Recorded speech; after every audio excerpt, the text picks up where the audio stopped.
Olá! Começa agora o Mês em Foco de Maio com as atualizações do trabalho dos Médicos Sem Fronteiras ao redor do mundo.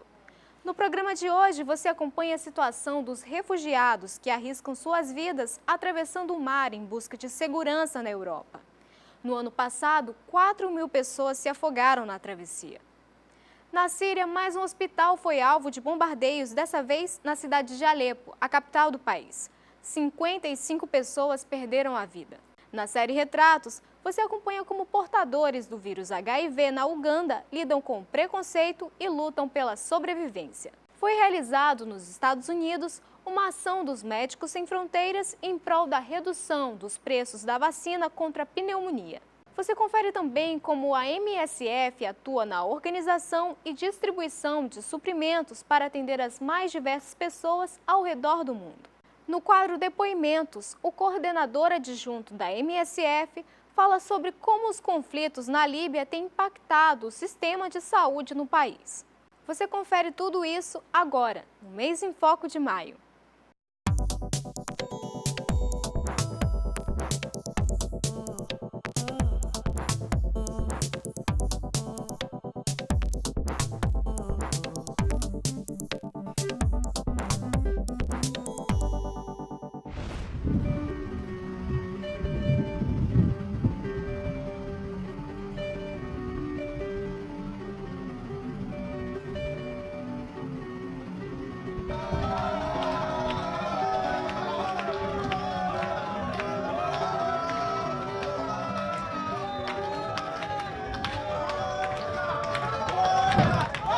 Bursts of joy. People grateful to be alive. Hello, how are you? A few hours earlier, in the central Mediterranean Sea, Which language do you speak? English? their boat was about to sink. Il y a des personnes francophones? In spite of the very bad weather, their small rubber boat took to sea at around midnight, not far from Tripoli. The teams on board the Bourbon Argos came to the refugees' rescue, 121 people in all, including 28 women and 6 children. They're wet from the rain and they're in a very distressed situation, a lot of scared people. But now it's good to have them on deck, they're all safe. We're trying to give them a dignified reception here. After Dignity 1 was deployed off the Libyan coast a month ago, the Bourbon Argos too resumed its search and rescue operations with a team of doctors, nurses and logistics experts on board. Later that evening, the refugees landed on the Italian coast. A third MSF team is on the Aquarius, again ready to provide assistance off the northern coast of Libya. Many people die at sea, and this is the responsibility of the European community to offer them a safe and legal passage instead of this dangerous and useless journey. Since the 20th of March, migrants arriving clandestinely on the Greek islands are automatically sent back to Turkey.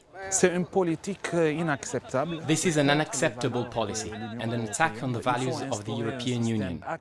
We need a fast-track system, probably with humanitarian visas, to let the refugees in. They must be allowed to choose their final destination. It's not by preventing them or closing a border that they're going to stop people coming to Europe. 2 months after the signing of the deal by Brussels and Ankara, the chaos continues in Greece. 12,000 migrants and refugees have been living, or rather surviving, in this camp in Idomeni since Macedonia closed its borders. Conditions in the camp are really bad, as you can see.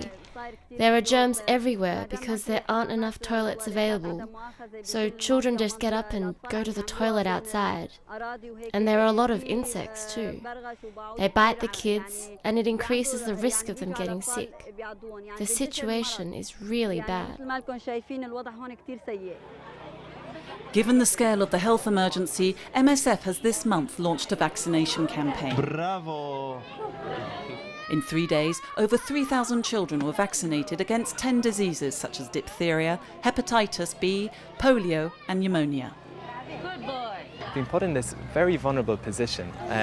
They're now exposed to quite a number of disease and illness, and entirely unnecessary. And this really needs to change. 50,000 migrants and refugees are still stranded in Greece. Some are in transit camps, others are locked up in hotspots far beyond the maximum limit established for administrative detention. Where is the human rights? This is not camp, this is prison. MSF has appealed to the Greek authorities and European Union to open immediately the gates at these hotspots.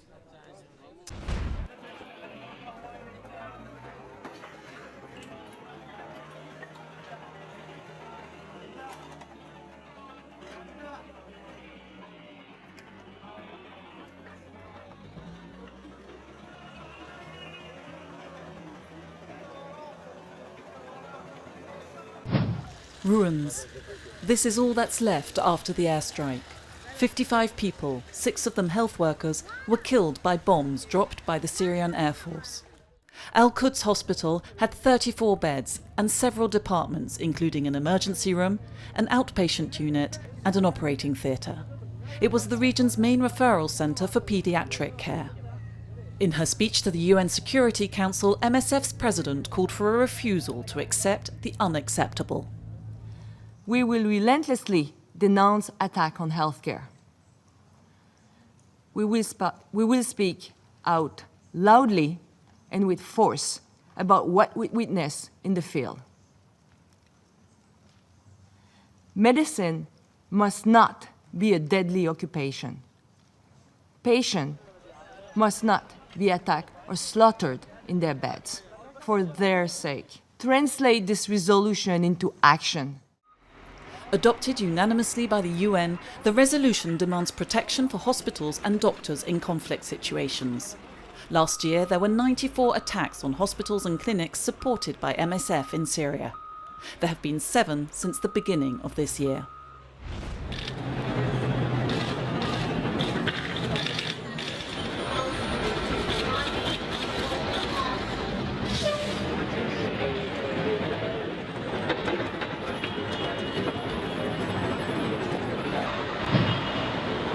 In front of Pfizer in New York, an empty crib and flowers, 2,500 in all, one for every child lost to pneumonia every day. There is a vaccine, but only 1/3 of the world's children can be immunised because of its prohibitive price. MSF is calling for the price to be reduced to $5 for developing countries and aid organisations. The refusal of Pfizer to price its pneumonia vaccine at a reasonable level for the developing world effectively puts life-saving prevention out of the reach of millions of children. It's time for Pfizer to do their part, to be a good global citizen, to provide vaccines at an affordable price for the global poor. On the crib are the names of those who signed the A Fair Shot petition. 415,000 people from 170 countries. Like these campaigners in London, where the head office of the other manufacturer of the vaccine is located. In recent years, MSF has vaccinated hundreds of thousands of child refugees against pneumonia in Central African Republic, South Sudan, Ethiopia and Uganda.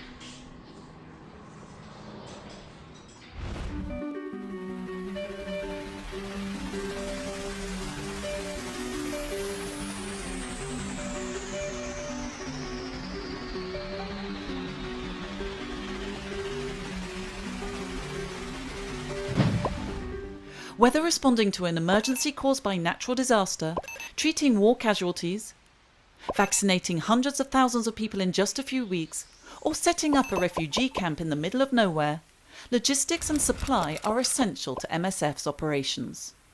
Every year, MSF supply centres deliver an average of 12,000 tonnes of medical and non-medical supplies and equipment. The supply centres purchase, warehouse and transport large quantities of medical and non-medical supplies to the countries where MSF has operations. In 2015, 5 million syringes, 44,000 fleece blankets and 1,500,000 malaria tests were dispatched from the Bordeaux Supply Centre to field projects run by the French Operations Centre. Quality control and approval of medical items, procurement, supply, warehousing, order preparation, transport. Between 1,500 and 2,000 people are involved in some way in the supply chain, in the field, at head office, or at supply centres. Teams assess needs according to the situation in the field. For example, health workers at Ebola treatment centres require protective clothing, goggles, rubber boots, suits, and gloves to avoid contact with bodily fluids.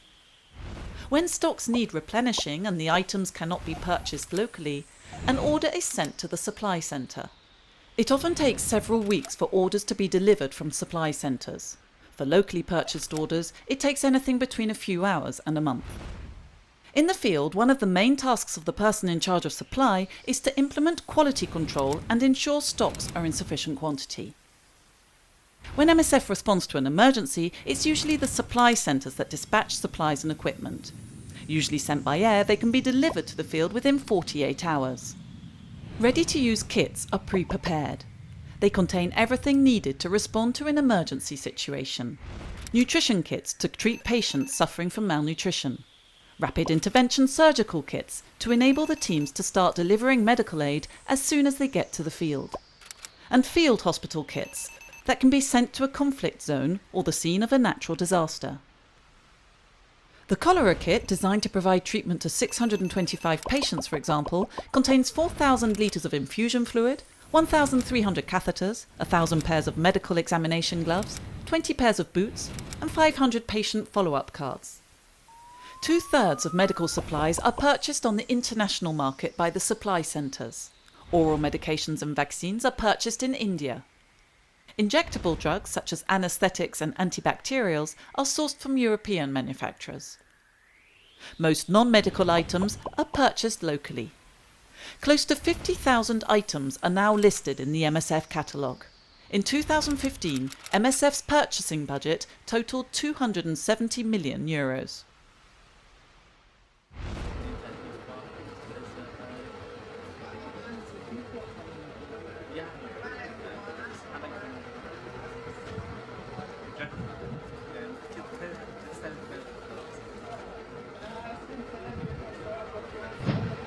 Actually, 80% of the hospitals in whole Libya reduced the activities just for the ER and try just to do the very urgent activities, like only maternity, only ER are functioning, but also they are suffering because there's no medical personnel to cover the shifts, and also most of the time they ask the patient to bring all the equipments with them.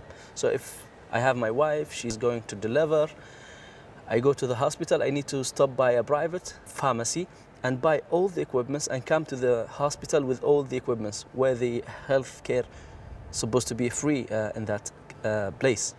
So those are really created a huge problem for the population who's seeking a health care in whole Libya, not in particular city or the others. I have seen a man in the pediatric hospital, he's a pediatrician. He was really crying because he couldn't save his patient because lack of medications. And the child just dead because they have no medication. Just to being a doctor is not enough to save people's life.